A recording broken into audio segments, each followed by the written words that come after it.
Okay, I think we should make a start. I'm a small chap, so I'm standing up so you can see me over the top of the monitor here. So I'm Alan Thomas, and I'm chair of the scientific programme here, and I'm co-chairing this joint session with Jackie Cannon from the Lewy Body Society. And we were very pleased. We wanted to be able to put together a joint session as well as being able to share between the two meetings at our breaks and at lunch times. And when we were putting together this session, we wanted to have speakers representing the two different perspectives from the two parts of the conference, the scientific programme represented then by John O'Brien, and the Living with Lewy programme, to which Susan Williams is going to be speaking. She'll be joining us from California, is in fact online with us at the moment.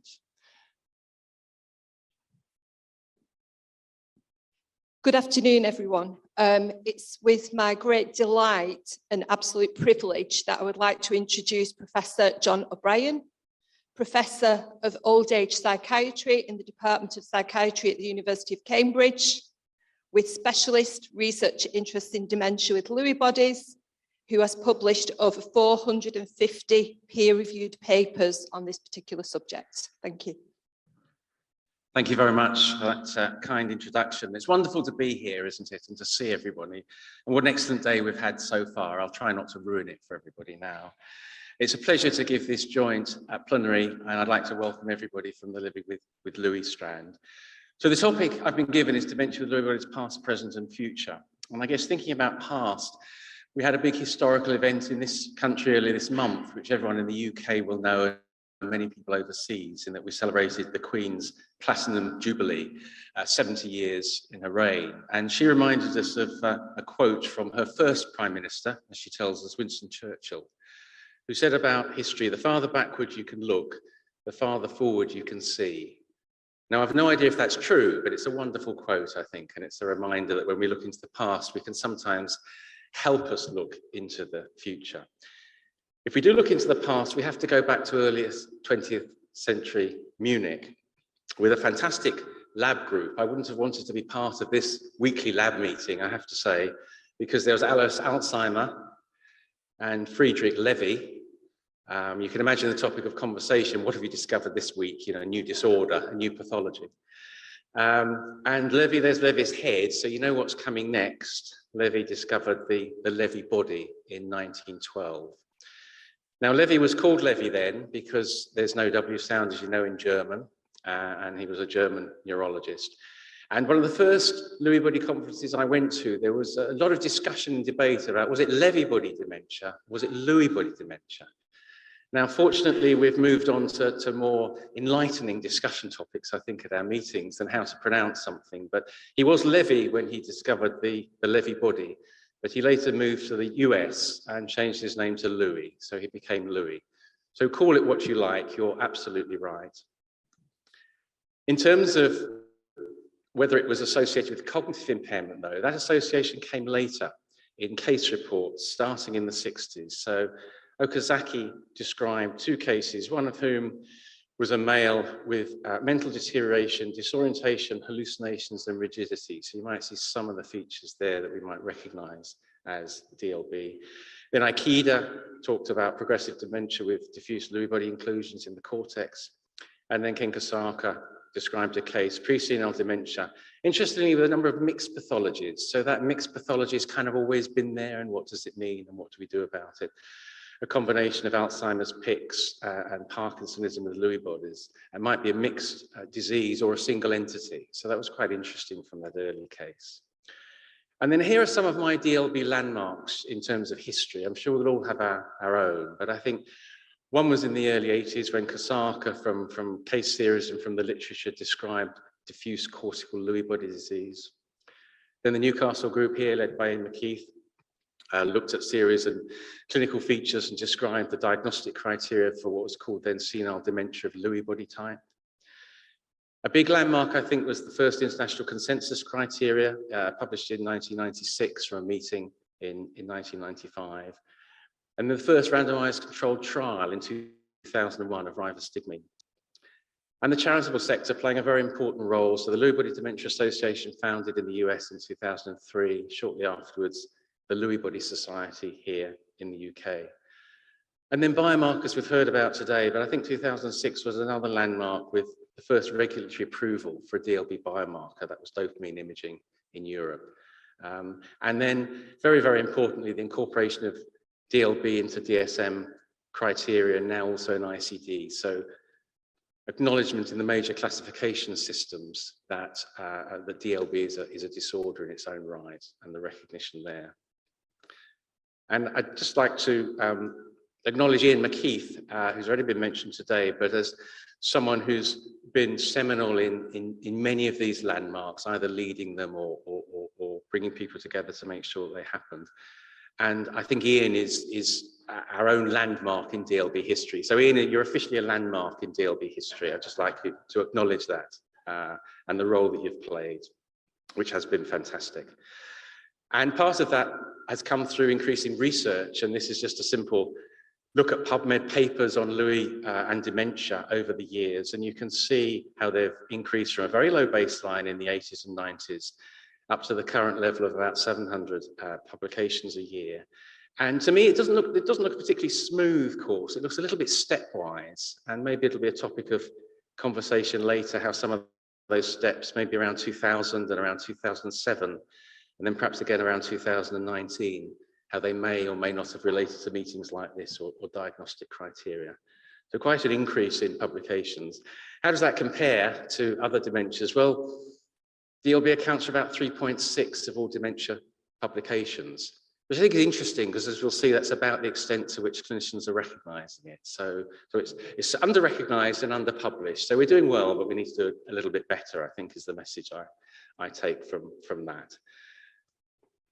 As people here will know very, very well, together with Parkinson's disease dementia, in terms of terminology, we now think of these as under the rubric of Lewy body dementia, conditions which are closely related on a spectrum, distinguished really by the clinical presentation, whether that's motor symptoms first, followed by cognitive impairment at least a year later, or whether that's cognitive impairment either before or at the onset of Parkinsonism, in which case it's dementia with Lewy bodies. We know it's just a nucleopathy with characteristic clinical pathological features, Lewy bodies and neurites, and variable AD pathology. We know it's age-related and classically affecting men more than women. And it's common. We recognise it clinically. You'll say a bit more about this in around 4 to 7% of cases. But pathological series have always shown us that it's much more common. And that continues to be the case. So this is just a very recent pathological series. Johannes Adams and Alan Thomas UK study led this study. So it's quite a large study, 670 cases from the Brains for Dementia Research Study, prospective study with brain collection of people with dementia, mean age of 83 years. And in this diagram here, as you can see, of course, Alzheimer's was the most common pathology, but staggering 26%, same as in many other series, were either cases of sort of pure DLB, meeting criteria for Lewy body dementia, but not Alzheimer's, or mixed cases where they met criteria for both. So it's very, very common pathologically, much less common in terms of clinical presentation. The clinical features we know very well. They form the basis of our current clinical diagnostic criteria. There's cognitive impairment, progressive, causing a dementia, but it's slightly different in terms of its presentation and its course from classically Alzheimer's disease. So the cognitive presentation in DLB is highly variable, of course. Some people present very amnestically, others don't, but as a kind of group level, there's more in the way of visuospatial, visuoperceptual impairments and attentional and executive change, and less in the way of amnestic change, at least early on. It's motor features of Parkinsonism, which are highly variable to the extent that they can be quite significant at presentation, or they can be completely absent, sometimes developing later in the disease, or sometimes never at all. So variable Parkinsonism. Recurrent visual hallucinations are characteristic, often florid, often colourful, sometimes accompanied by hallucinations in other modalities and delusions, abnormal beliefs. And fluctuation, this pronounced variation in alertness and arousal that can happen over seconds, over minutes, or over days, associated with daytime sleepiness, and REM sleep behaviour disorders, so sort of acting out of dreams. And these are the characteristic features, not present in every person, of course, but this is how we recognise cases. And although we recognise the core features, we don't know an awful lot about their presentation and course. And this is a nice recent study from the Mayo Clinic, which is looking at the temporal ordering of these symptoms during the course of disease, and looking at men and women and finding seems to be a different profile in that series. As you can see, in men, RBD seemed to come on earlier. DLB diagnosis was also made earlier. Visual hallucinations followed much later in the disease. In women, it was a different pattern. The diagnosis overall tended to be made later, but the symptoms tended to come on much more together than with men. And when they looked at the pathology, they found that in women there was more often tangle pathology as well, which might explain something about it. So there's still a lot we have to learn, I think, about the ordering of clinical symptoms and how we might sort of recognize them. We were interested in the detection and the diagnosis of Lewy body dementia. So we looked at this in the Diamond Lewy program, simply asking the question, how common is DLB being diagnosed in clinical services in the UK? And we looked at 2 different areas, and we had almost 10,000 consecutive referrals to these services. And of people that were diagnosed with dementia, we found just under 5% were diagnosed with Lewy body dementia. And that was quite different between different regions in the UK and also between different services. There's a lot of variation there. Some services having quite a high detection rate. You'll see that everyone in the northeast can smile at this point because rates there were much higher than in East Anglia. But even within those different regions, services were highly variable when you wouldn't actually expect them to be. You'd expect very similar rates between these services. So why might that be? In looking at this in a bit more detail, and this is a paper by AJ Sherin and Nathan, looking at the number of clinical features that there were at the time diagnosis was made. And the red arrow shows just one core feature. So these are people who meet criteria for possible dementia with Lewy bodies. And the percentage rates are the percent who were actually diagnosed at that time. And you can see that very few are diagnosed as Lewy body dementia at that time. Maybe reasonably, they've got one feature, people don't want to put the label on clinically, so they're calling it something else, but they're kind of, there is a feature there. Interestingly, at the time of diagnosis, there were quite a few people in both services, 57% in one, 35% in another, who actually met more than the criteria for probable DLB. They had, 3 features or 2 features and a biomarker. In other words, the diagnosis was being made quite late, and possibly the diagnosis could have been made before then. And maybe not surprisingly, the services where people were waiting until there were 3 or more features were also the services with a lower diagnostic rates. So I think people were waiting till the clinical picture was really very, very clear before actually making that label. And because of that, and also keeping with other literature, we found that time from referral to diagnosis was significantly longer for people with DLB than for other dementias. I mean, strikingly, people were waiting over a year to get that diagnosis, over twice as long as for Alzheimer's disease. And almost half of the people with DLB had another diagnosis given to them before they developed DLB. So they'd been called something else and symptoms developed, and then they were retold the diagnosis was of DLB. And Jim Galvin has found something very, very similar in the US from a caregiver survey. And I think it's many people's experience of going through the diagnosis, and those of us from a clinical perspective see that as well. There are DLB features in other diagnoses as well, and this is just an interesting poster from Christoph Muller presented at this particular meeting, looking at a large e-record study from London Hospital, South London and Maudsley, having 13,000 people with Alzheimer's and 600 people with dementia with Lewy bodies. And I think the advantage of these sort of e-record studies is that they can be done at a much larger scale. And although they're all people who have been referred to secondary care, they're relatively unselected because you're looking at data across the board, able to include everyone. And they use natural language processing to identify the 4 core features of DLB, finding that almost 20%, it's very striking, isn't it? 20% of people with Alzheimer's disease had 2 or core features of DLB. I'm not saying all of those people had DLB, but nonetheless, it's very likely that there's a lot of DLB cases, I think, hidden in there. So there's clearly an issue with recognition and diagnosis. So how can we improve diagnosis? What can we do? Well, a nice recent review found 4 major DLB diagnostic initiatives to do that. One was around the US National Alzheimer Coordinating Centre Network with a DLB module, sort of extensive module looking at a lot of DLB symptoms, neuropsych, physical symptoms, etc. Probably too lengthy to be routinely applied in clinical practice in a lot of services. There's the Lewy Body Dementia Diagnostic Symptom Checklist. This is a checklist of symptoms that's on the website, the ILBDC website, the sort of symptoms that you might see in DLB. Jim Galvin has developed a composite risk score, which is completed by a clinician based on sort of symptoms that might be seen, and suggested good diagnostic accuracy in terms of recognizing DLB. And then our own Alan Thomas has developed the Diamond Lewy Assessment Toolkit, which again is for clinicians and is a combination of sort of questions to ask to elicit symptoms, and then how those questions will help form a diagnostic criteria. So we looked at introducing the diagnostic toolkit that Alan developed into clinical services to see if it alters diagnostic rates for DLB. And as you'll remember, the diagnostic rates at baseline were 4.6%. And then after introducing the toolkit, we found that the DLB diagnostic rates increased to 6.2%. So that was actually a 35% increase.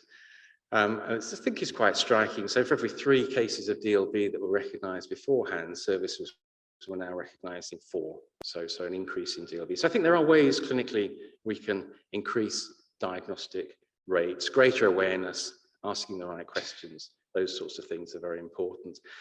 We've got our biomarkers, of course, that can help. These are well established now. So the low dopamine transporter uptake, the abnormal sympathetic innervation of the heart on cardiac imaging, and polysomnography confirmed REM sleep behavior disorder. And we've also got our supportive biomarkers. Still debate as to how strong these are in terms of diagnosis, and more evidence emerging, which is, of course, what we need. So preservation of the medial temporal lobe associated with DLB, abnormal perfusion and metabolic imaging, particularly this kind of very profound occipital hypometabolism, given the name of the sort of cingulate island sign, because in the DLB case, you see good perfusion in the posterior cingulate, which is an area that's very affected in Alzheimer's disease. And so that might be helpful. And also slow wave activity. We've heard some other things about EEG with fluctuations. So I think these have potential. They don't quite yet have the weight of indicative biomarkers, but are certainly supportive and make us think that there might be something going on in terms of DLB. But they're all relatively indirect. None's really particularly measuring synuclein. What we have, though, is markers of Alzheimer's disease that we've heard a bit about, and they are of interest in DLB, not just because of, sort of co-pathologies, but we know the co-pathology is quite common. So on PET imaging, over half cases are PET positive. Tau pathology is less common, and the different studies have maybe suggested different rates. This is one I'm showing here from our group, Elijah Mack, using AV1451. We didn't really find any increase in tau in DLB, but other studies have maybe suggested that around 20% of people have increased tau. So there certainly is some tau there. But whether there is tau or isn't there, it certainly seems to affect clinical presentations. So there's consistent evidence that people with mixed pathology, in terms of having Alzheimer's pathology, have a decreased expression of the sort of core DLB features. So they're less likely to show Parkinsonism, less likely to show fluctuation, less likely to show hallucinations. So they're going to be difficult cases to pick up clinically. And I think the other interesting thing about tau in particular is there's increasing evidence it might be associated with cognitive impairment. So whether cross-sectionally or in terms of longitudinal decline, the study of Chen is a nice study from Kejal Kantaki's group at the Mayo Clinic, looking at serial AV PET imaging in people with dementia with Lewy bodies, showing a significant increase in tau deposition over a sort of 2-year period, particularly affecting kind of posterior parts of the brain. And interestingly, that correlating with MMSE decline. And that raises the question, which is subject of a debate on Friday about whether treatments of some of these pathologies might actually be helpful in people with DLB, even if they might not be the primary pathology. Blood biomarkers, we've heard, are good for Alzheimer's disease in many cases, but not, I think, yet for DLB. So these ROC curves, I know many of you have seen them from earlier today, but I think they're quite striking from Leo Piliaris' study. The green line, the black line, and the blue line, the ones that show good separation between groups, are comparing Alzheimer's disease with frontotemporal dementia and with progressive supranuclear palsy and other tauopathy. And they've performed very well, whether it's p-tau or A-beta or neurofilament light. You know, they discriminate quite well between Alzheimer's and these other dementias. But the red line is the distinction between Alzheimer's and dementia with Lewy bodies. And you see there is some discrimination for p-tau, and studies from the Amsterdam group, Thiessen, and also EDLB, Camilla Gonzalez, find similar things. There's some discrimination, but the marker isn't really what we would want. RT-QuIC, it's a fantastic name, isn't it? Real-time quaking-induced conversion. It's a great name. And it relies on the fact that if there's some abnormal synuclein present, and you put it with normal synuclein, it kind of turns that normal synuclein abnormal, makes it aggregate, and that aggregation can be detected. And again, a poster here suggesting around 90% accuracy looking across all studies for Parkinson's disease and DLB. This is in CSF at the moment, but with prospects for looking at other fluids as well. So I think this is a very exciting marker of synuclein, which we will need in addition to our markers of Alzheimer's disease to really refine our diagnosis. Why does diagnosis matter? Well, because unfortunately outcome in DLB is different and not that good. So we know that most studies suggest greater cognitive and functional decline, that unfortunately DLB is associated with poorer quality of life, carer stress, greater healthcare costs, greater suicidal ideation in a recent study, and increased mortality. And these two graphs here, the one on the left shows increased rates of hospitalization in people with DLB compared with Alzheimer's disease in the year after diagnosis, an indication of greater healthcare costs. And the one on the right from Annabelle Price shows a decrease in survival in DLB over many years after the diagnosis. And there's further evidence at this meeting about the outcome. Jay Amin has a poster suggesting a much higher rate of detection under the Mental Health Act, so compulsory detention for people with DLB, than Alzheimer's disease. And Kirschbaum in terms of the cause of death, mortality in terms of aspiration. So outcome is poor, we have to do something about it. How are we going to improve outcomes? Well, before that, we acknowledge there are a lot of challenges in the area. People have multiple symptoms in cognition, neuropsychiatric symptoms, motor, sleep, autonomic symptoms. We know very well that treatment for one symptom can make another one worse. Classically, treatment for the motor symptoms may make psychosis worse and vice versa. Fluctuations can make treatment quite difficult to assess. Someone comes back better, you think it's what you've done. It might be a natural fluctuation in the illness, and the same for someone who gets worse. And also carers, people with DLB, clinicians may all have a slightly different view on what the problems are. As the clinician, you want to treat the most treatable. That might not be what the person with DLB or the carer is most worried about. So it's quite complex, I think. Having said that, John Paul Taylor put together a management toolkit, the Diamond Louis toolkit, which is freely available. And sorry, John Paul, I'm sort of summarizing 3 years of hard work in a single slide, but it's an evidence-based toolkit. When there wasn't evidence, we saw expert opinion, and many people in the room contributed to that expert opinion. So it's sort of best practice, and it looks at management in terms of cognition, Parkinsonism, sleep disturbances, so psychosis and autonomic. And I just put that slide up just to show you that there are things that can be done in these different domains for these symptoms. It's not there are no treatments, there are treatments. We need better ones. But if people have these symptoms, there are evidence-based treatments that can help. There's quite a lot of non-pharmacological written there, because that's what that's what we do clinically, that's good practice, that's what the expert group said.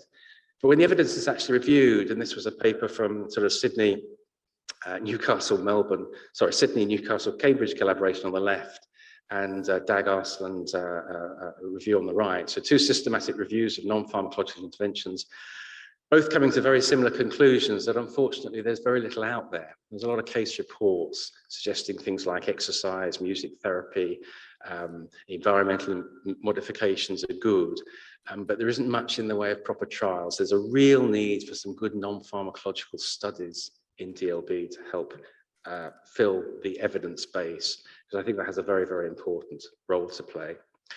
The other thing we're able to do now is to look in more detail at core symptoms to try and understand them and what's behind them, and I think that's absolutely essential with regard to informing treatments. So this is a study from Julie Schumacher, John Paul Taylor's group, and looking at cholinergic thalamic circuits in terms of a fluctuation. And what they used was they used a combined EEG and an fMRI study. And they looked at the extent to which people stay in different states. So we all change our sort of state or our network state over time. And I think we often thought about DLB and fluctuations that people would change their state very quickly. That's why they fluctuate. But this study suggested the opposite, actually. It suggested that people with DLB stayed in the same kind of brain network state for much longer than people with Alzheimer's disease or controls. And that the length of time they stayed in these states was associated with the degree to which they had fluctuation clinically, suggesting that there was a kind of loss of adaptability or flexibility to change states that was actually associated with fluctuations. And I think studies like this are going to be really important to actually understand the underlying basis of things like fluctuations, which will be essential to sort of get, as I say, better treatments. The other thing there's ongoing discussion about is outcome measures. So a couple of nice recent reviews looked at outcome measures in Lewy body dementia trials. And I won't go through all these, you'll see them listed. And for those of us that have been in the field a long time, you know, the MMSE, the MPI, the CIBIC, they're very Alzheimer type measures and they've been around for years. Just because something's been around for years doesn't mean it's the wrong thing or a bad thing, but they haven't really been properly validated, a lot of them in DLB. And there's a growing consensus to the need for a better DLB specific validated outcome measures, which may be a number of single measures or maybe a composite measure. And I think if we're going to do proper trials, we need the proper outcomes. And that's particularly true when we look earlier in the disease process in prodromal disease, which we now have research diagnostic criteria for, based on the criteria for DLB, so diagnosing possible or probable mild cognitive impairment of Lewy body type, depending on whether they're one or more core features of the disease. And we're certainly going to have outcome measures for early change, early stage, which has clearly been a great challenge in Alzheimer's disease. Can we actually modify the disease process? Well, there are a lot of possible mechanisms, as well as alpha-synuclein. We talked about Alzheimer pathology. I haven't touched on inflammation, but that's an important factor in early DLB, and there are also other mechanisms. So I think there are a lot of things that could potentially be targeted. We'll hear more from Steve Gompertz later in this meeting about liflamapimod, some early data that looks, very promising. The ASCEND-LD study, phase 2 study of this compound, which has effects on cytokines, on tau, endosomes, and plasticity, actually showing that it met its primary endpoint of improving cognition compared to placebo in those on the highest dose. And we look forward to hearing sort of further data about that. So some promising things coming through, and it's really good to see studies like this in dementia with Lewy bodies. This is a complicated slide, but it's simply to remind us that we know quite a lot now about the way synuclein is made, how it's transcribed from its gene, how it travels around, how it's assembled both normally and pathologically, how it becomes misfolded, and then how it then gets captured within cells and then disposed of through the cell kind of disposal mechanism of lysosomes. And this gives us plenty of targets to potentially tackle synuclein, let alone the other pathologies I mentioned, like inflammation, etc., and Alzheimer's pathology, but to tackle synuclein, whether that's through antibodies to stop its formation or cell-to-cell transmission, whether it's around inflammation, which actually seems to accelerate the spread of synuclein, whether it's about stopping the assembly of abnormal synuclein or trying to get rid of it, or encouraging processes such as autophagy that might actually help degrade it. There are actually 13 different steps in this slide where there's potential therapies and their potential agents against those. So I think there's a lot in terms of the future to be sort of optimistic about. So where do I see the future going? I think we need greater awareness of DLB. We need proper earlier diagnosis, and we need more research. We want to see that research grow. We need more researchers, and I think it's great that this meeting has an emphasis on early career researchers, had a lot of presentations from ECRs. That is what we need to encourage more people into the field. We need more accurate biomarkers, whether they're fluid, whether they're imaging, whether they're genetic, whether they're epigenetic, not only for early and differential diagnosis, but actually for stratifying people for trials, the right person for the right trial. I think our treatments will increasingly be informed by a greater mechanistic understanding, whether that's of the disease process or particular symptoms, and I think both will be very appropriate. We mustn't forget trials of symptomatics when we think about disease modification. Symptomatic treatments will be needed and will be important. We'll be hearing about potential repurposing, which might be a quick route into getting an effective therapy for DLB, because we know its safety and we know what it does, and it's already in the market. And those trials have to have DLB appropriate outcome measures. We certainly need more non-pharmacological studies. And those together, we hope will lead to improved management. And what we want is better management and support for people with DLB, their families and carers, obviously leading to better outcomes. And I started with a widely known quote. This is an even more famous quote to finish on from Martin Luther King, but I just think it applies very aptly to dementia with Lewy bodies. We've come a long, long way, but we still have a long, long way to go. And I'd just like to thank people that have contributed to the work that certainly I've been involved with.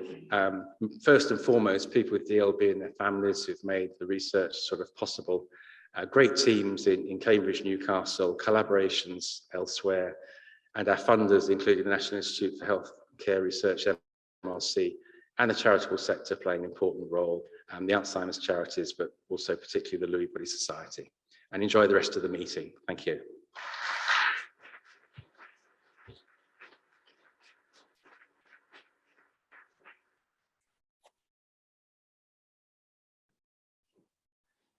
Thanks very much, John.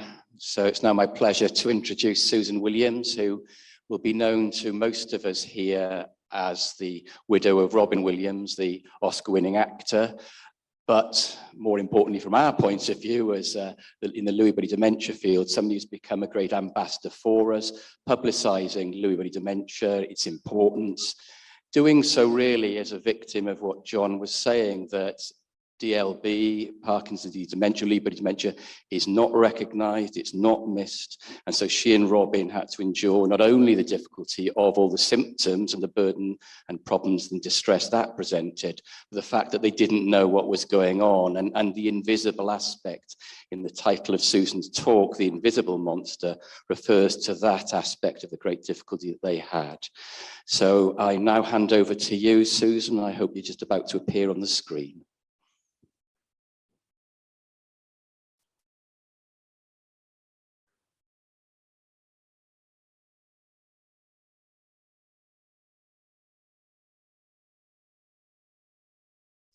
You're welcome to start speaking, Susan. Okay, great. So hello, everyone. And it's just, I first just want to say it's such an honor to be here with all of you, and I wish I could be there in person. So the arc of our story is really about diagnosis and not having an accurate one, and what that was like. And then how that really defined my own personal mission going forward.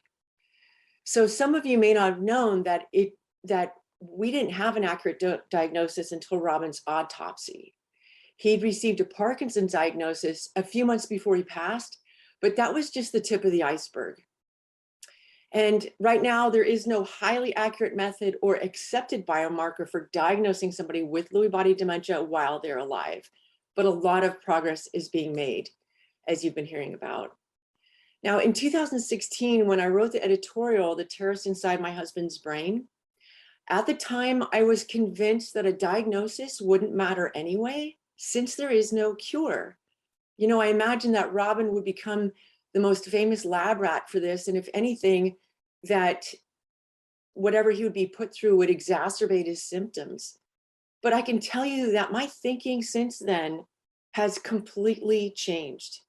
Diagnosis is everything for everyone, not just for the patients and caregivers, but for the doctors, clinicians, and researchers. If we'd had an accurate diagnosis, we could have sought specialized care. Maybe Robin would have participated in clinical trials or donated to research. And we could have found all of you, the LBD community. The bottom line is Robin wouldn't have had to feel so afraid, and we wouldn't have had to waste so much precious time just trying to figure out what was going on. So with this relentless parade of symptoms that Robin was experiencing, they were appearing and disappearing randomly, and with no answers, it truly felt like we were being chased by or chasing an invisible monster. Now it was 3 months after Robin had passed, on November 3rd, 2014, 11:30 a.m., that the coroner's report was read to me. I remember it vividly. I was walking up the steps of the sheriff's department with my father, a retired pathologist, and the forensic pathologist and the lead detective sat down with us and reviewed the findings. What I heard was difficult and shocking, and it made perfect sense. And for the first time, I heard the name of my husband's killer, Lewy Body Disease, LBD. Lewy Body Disease is the abnormal deposits of the alpha-synuclein protein in the brain. I think of it like damaged proteins sabotaging the communications. And nearly every region of Robin's brain and brainstem was riddled with them. It's one of the worst cases they've ever seen. And when I left there, I had what I needed. I was armed with the name that Robin and I had been searching for so long. And with that, I began a journey into understanding the science behind what Robin and I had gone through, and a journey into trying to make this monster visible. Now, as I went on, I retraced our experience and the symptoms, and I was learning whatever I could about this disease. And as I did that, I started to find out about some key hallmarks of LBD.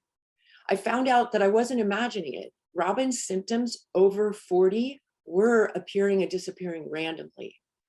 We were exhausted from chasing symptoms for nearly a year. And none of the doctors knew they were all connected, that there was a ghost disease underlying all of this.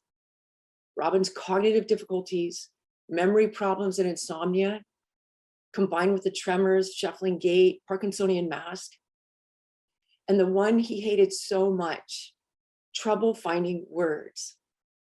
For such a master wordsmith, I can only imagine the loss that he felt. The growing paranoia and delusions. There were so many symptoms.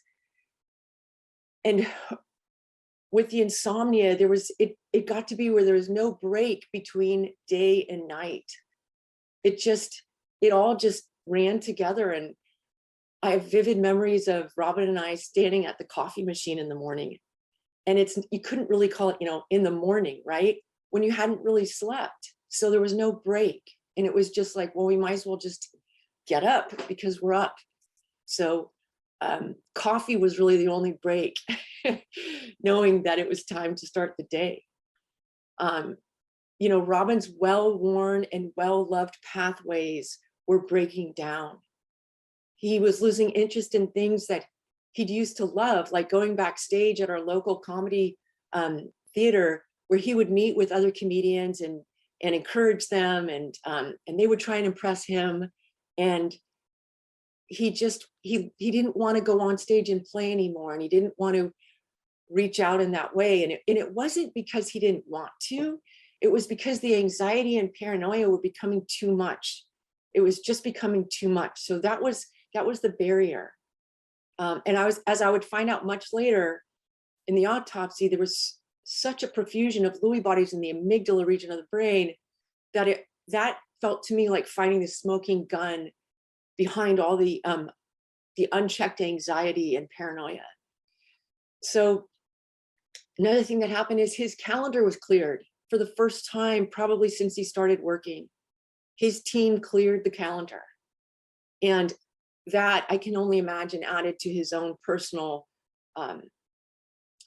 difficulties around that. So Now, another hallmark is that Robin was so sensitive to medications, and most people with LBD are. They can have unpredictable effects, making it really difficult to treat. And at one point, Robin was put on an antipsychotic, and then days later, he was taken off when the increased confusion had become too much. And what I found out later was that antipsychotics can be dangerous to someone with LBD. They can cause slurred speech, increase confusion, and can even speed up the disease progression, which is sometimes irreversible once the medication is removed. Now, Robin and I, we had each other's backs, and we shared just about everything. But what I found out eventually, that he was perhaps keeping his worst symptom from me. He was hiding the fact that he was hallucinating. And I found this out much later, again, after the autopsy, once I had 4 leading professionals in the United States review his coroner's report and everything. And they confirmed that, well, they were the ones who pointed out when I asked, how could, if Robin had all these symptoms over 40, but he wasn't hallucinating, why is that? And the one particular doctor responded to me and said, oh, Susan, he was definitely hallucinating. And I just got to tell you, that was really shocking for me personally. But I also totally understood. I mean, the unchecked anxiety and paranoia combined with hallucinations, that is just unnecessary roughness for anyone. I can't imagine dealing with that. And so hallucinations, though, they are a key hallmark, and they can really help in identifying the disease. Now, Robin and I felt really alone in this. And it would have been really nice to know that we weren't alone in it. What I know now is that the estimated number of individuals currently affected by LBD in the United States is approximately 1 million. Parkinson's between 500,000 to 1 million, and Alzheimer's as many as 5 million. Now, these numbers are from the National Institute of Neurological Disorders and Stroke, NINDS, and I know they've got to be very conservative. I know they are conservative, and I'm sure most of you realize that as you hear that. But they paint a picture of this disease space, and it shows that these diseases, it's not uncommon to have crossover in symptoms. In fact, to have misdiagnosis and switch diagnosis is not uncommon at all. And so it's no wonder that without an accurate biomarker, without making the monster visible, that the doctors couldn't get to the bottom of what was going on. Now, along my own little quest in my journey, I found out some surprising things, like Lewy body, Parkinson's, and Alzheimer's patients can have mixed pathology. In fact, I found out that Robin had the pathology of all 3. Lewy body disease, Parkinson's, and Alzheimer's. It's just that the Lewy body was winning by far. Another surprising thing I learned was about the relationship between Lewy body to Parkinson's. That it's a spectrum disease. On one end, you have Parkinson's, on the other end, Lewy body.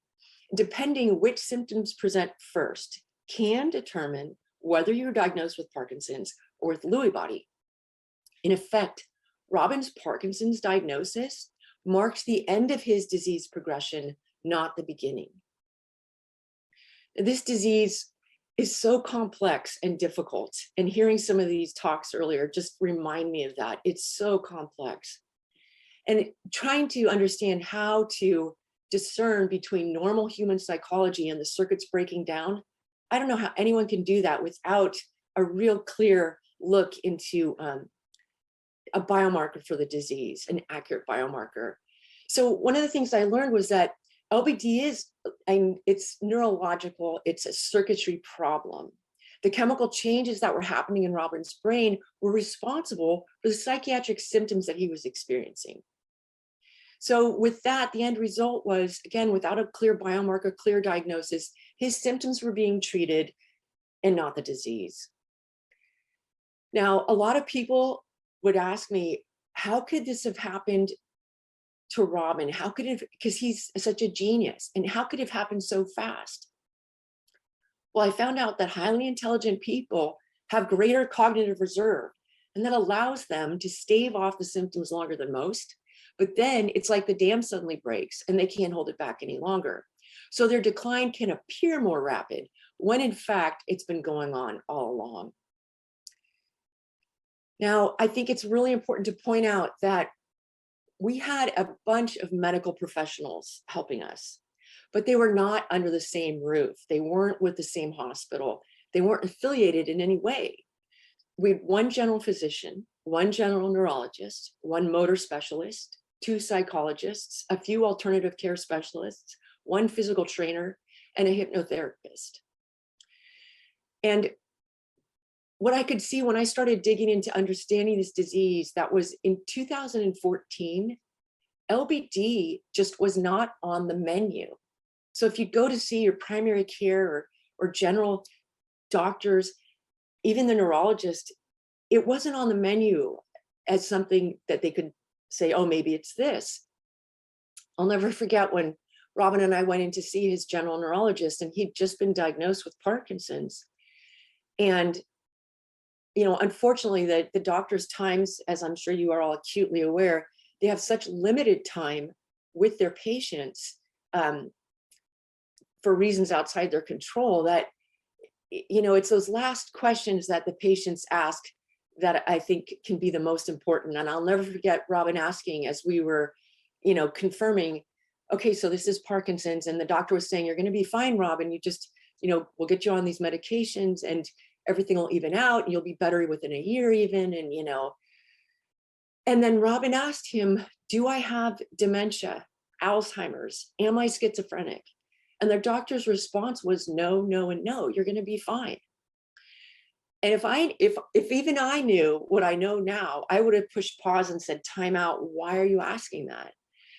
So I just want to say, I'm just, you know, shooting fast forward. I do believe this is much more on the menu now for most doctors, and I'm really heartened by that.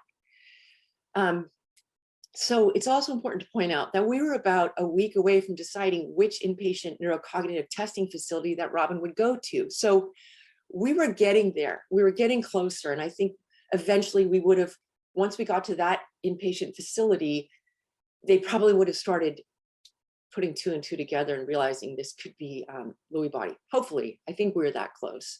But the point is, with all the testing, Robin was so tired of the testing, and I was tired for him. And all we were getting was negative results, except for really high cortisol levels. Robin was not imagining the pain. His pain was real. And so was mine. It was only a few months ago, literally from today, that I realized I had become a caregiver without knowing it. And frankly, I've been chasing to understand all this science and raise awareness and do all these things for these last 7, 8 years that I didn't realize I was a full-blown caregiver. And anyway, yeah, there's a lot of aspects to this ecosystem. So personally, how did we cope? We did what one of Robin's favorite things. We improvised. The definition of improvisation is zero practice. Robin and I had zero practice, and we didn't know what land we were in, the landscape of this disease.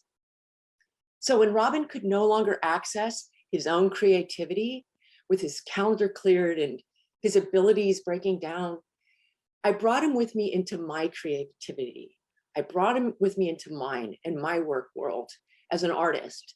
I brought him with me on photo shoots, early morning photo shoots, where I'd go and shoot the lavender as the sun was lighting it up with the morning light, and he'd be standing behind me taking it in, and then I'd take him to my frame shop with me and help me select frames. And then also he did a fantastic job of titling some of my paintings.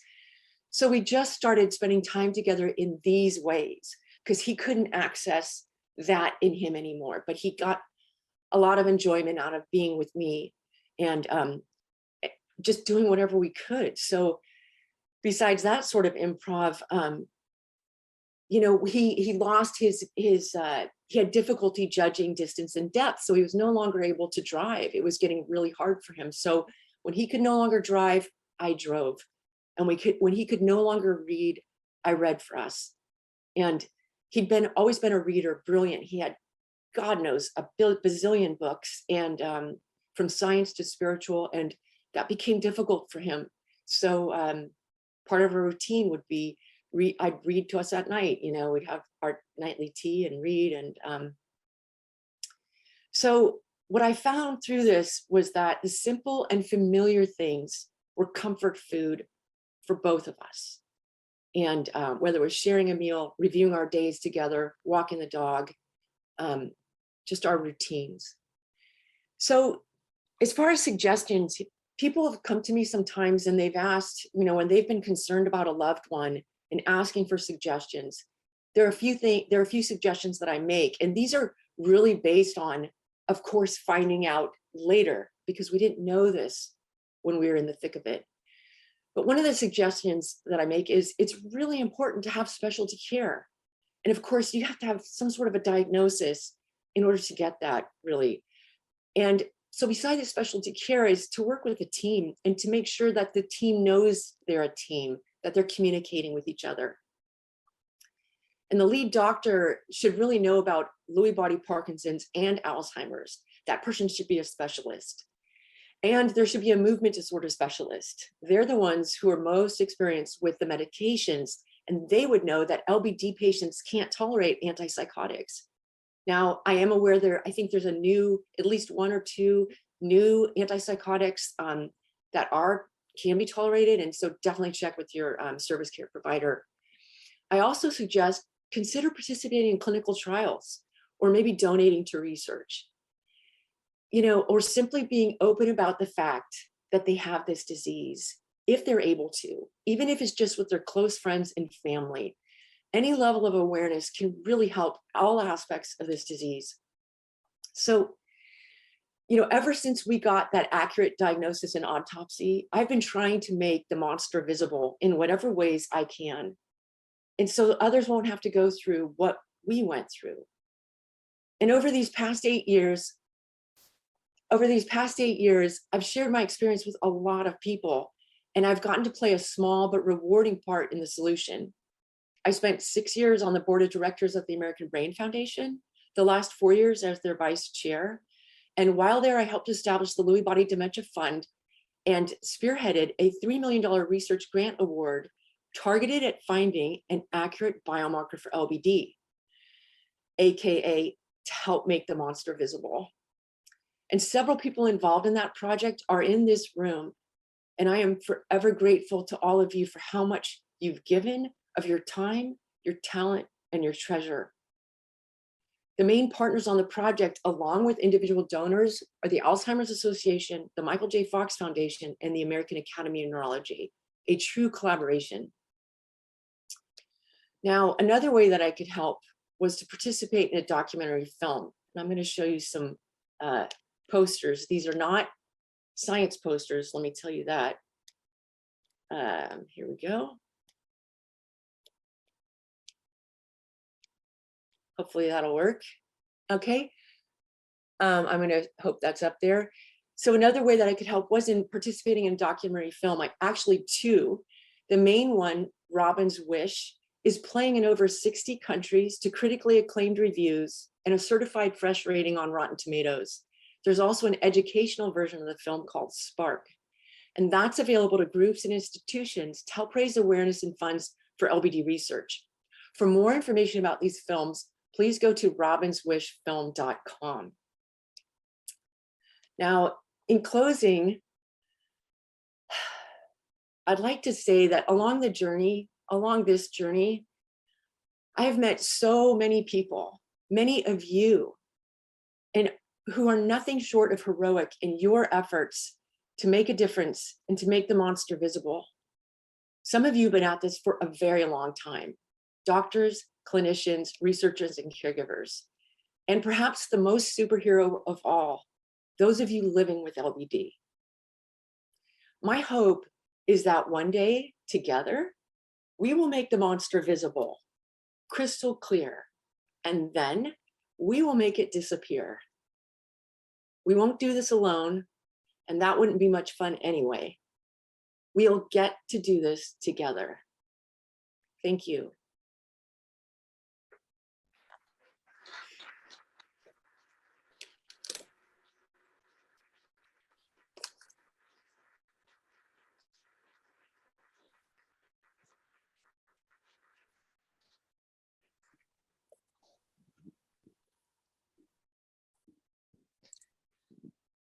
I'd like to invite Ashley Bayston, founder of the Lewy Body Society and chair of the trustees, and Dr. Lynne Corner, one of the trustees of the Lewy Body Society, to come to the stage to talk about an international Lewy body.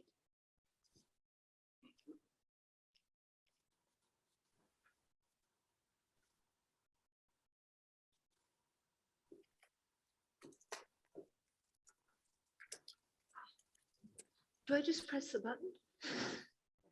Okay. Hello, everybody. Thank you for being here. It's so exciting. At the conference in Fort Lauderdale in 2015, there was a breakout session towards the end of it to discuss the possibility of an international federation of Lewy body organizations and to report that and the findings of the conference that were published. There were 3 of us in the breakout group. There were 2 lovely people from Japan and there was me. And it didn't take very long of our designated time to figure out that there just weren't enough organizations to do anything. So fast forward 6 years and somehow, despite the pandemic, several new dedicated LB organizations have come to pass around the world. There's one in Ireland and one in France and the Spanish community. And what's very auspicious about today and this particular conference, and Alan, I don't think you were aware of this when you planned the conference, that 15 years ago today, the Lewy Body Society had our one and only fundraiser. It was a big event in London. Some of you were here. And at that event, June Brown, who the UK people will all know, agreed to become our patron. Last summer, June went into palliative, she died in April, and when she went into palliative care last summer, she rang me up to say goodbye. And she had been such a wonderful force in the Lewy Body Society that it suddenly occurred to me, sort of a hairdryer moment, that this is the time now with the new organizations to start something and to start it inspired by her. My own mother inspired my starting the Lewy Body Society, and June has been sort of the impetus on this. So, Louise Lomax, who is the designer behind everything that you see here today, she's absolutely fabulous, came up with this wonderful logo for us. Now, it's a juniper berry in the middle. June's family used to call her Juniper. So we took it from there. I had hoped that by today I'd be able to tell you more about what we've done, but we actually haven't done that much yet. We're still in the planning stages. And one of the reasons is that many of the people who are interested in taking this forward were also on the international steering committee for living with Lewy, and I just didn't really want to trouble people too much. But what I do have to show you is we've got as far as a mission statement. So, to promote awareness and knowledge of Lewy body dementia globally through a network of international dedicated LBD organizations. Sharing information and expertise in order to improve the lives of people affected by LBD throughout the world. Though the missions of our individual member organizations may differ in focus, and some are education-driven, research, care, support, our common thread is promoting awareness and improving the lives of people's lives. Collaboration on a global scale will help strengthen our ability to raise crucially needed awareness about LBD, provide community focus worldwide for those living with Lewy, and educate healthcare professionals in general, the general public, and those in decision-making positions about Lewy bodies. And doesn't that look wonderful, all of these organizations? I am going to turn over to Lynn, who's going to give you something a bit more concrete. Thank you.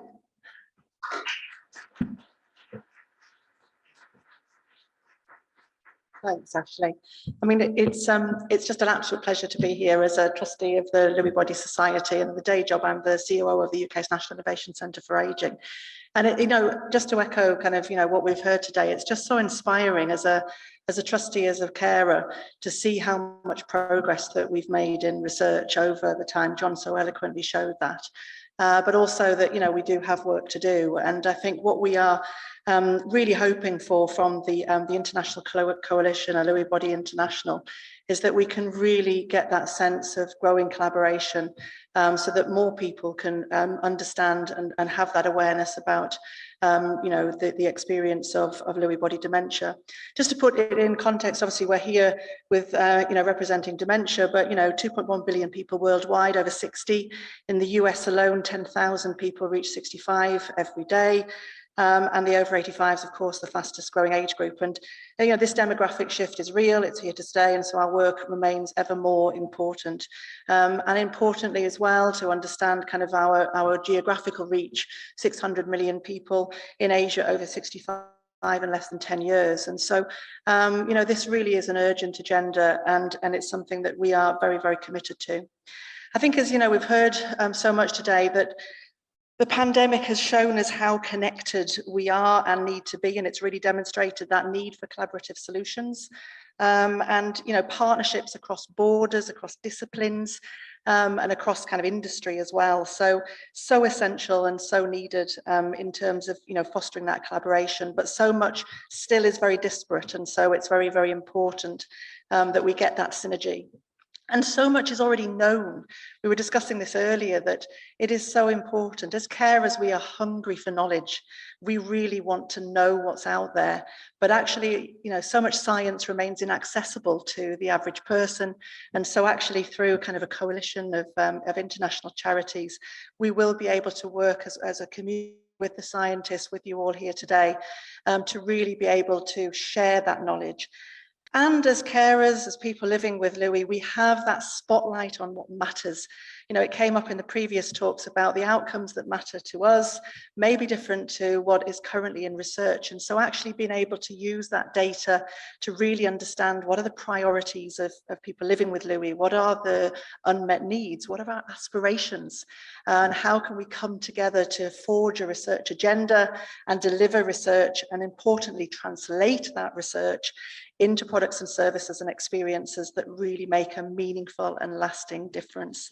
So, we're incredibly excited to be starting this international coalition, so excited to be working with the existing charities. We're not working, starting from scratch, but also we know that there's so much unmet need there. And so actually as organizations, we will be able to bring new organizations through and really make that meaningful and lasting, tangible difference to people living with Lewy across the globe. So we hope at the next international meeting, we'll be able to tell you a great deal more about the progress, but also in that interim, if you have any questions or any way that you'd like to be involved in this work, please look forward to talking to you. And over the next couple of days, we'll be talking about the structure and what the priorities might be.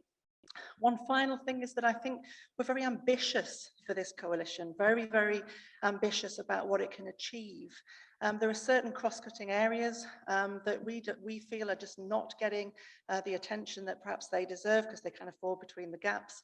For example, communication and language, and a particular interest in continence, which as a carer is really, really important. And they are two areas where we can see that we could put a mission approach in, really kind of almost have that moonshot approach.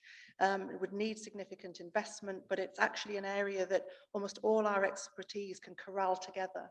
And we really are optimistic that through this international coalition, through the international work that we can do, we can utilize, smartly use existing data, really drive a research agenda to raise awareness of Lewy body dementia in detail, but also introduce it as a new concept to new audiences. But really, really optimistic that although, as John said, we've come a long way, we have got work to do. But I'm really hopeful that over the next decade, we can make a real visible difference to people living with Lewy.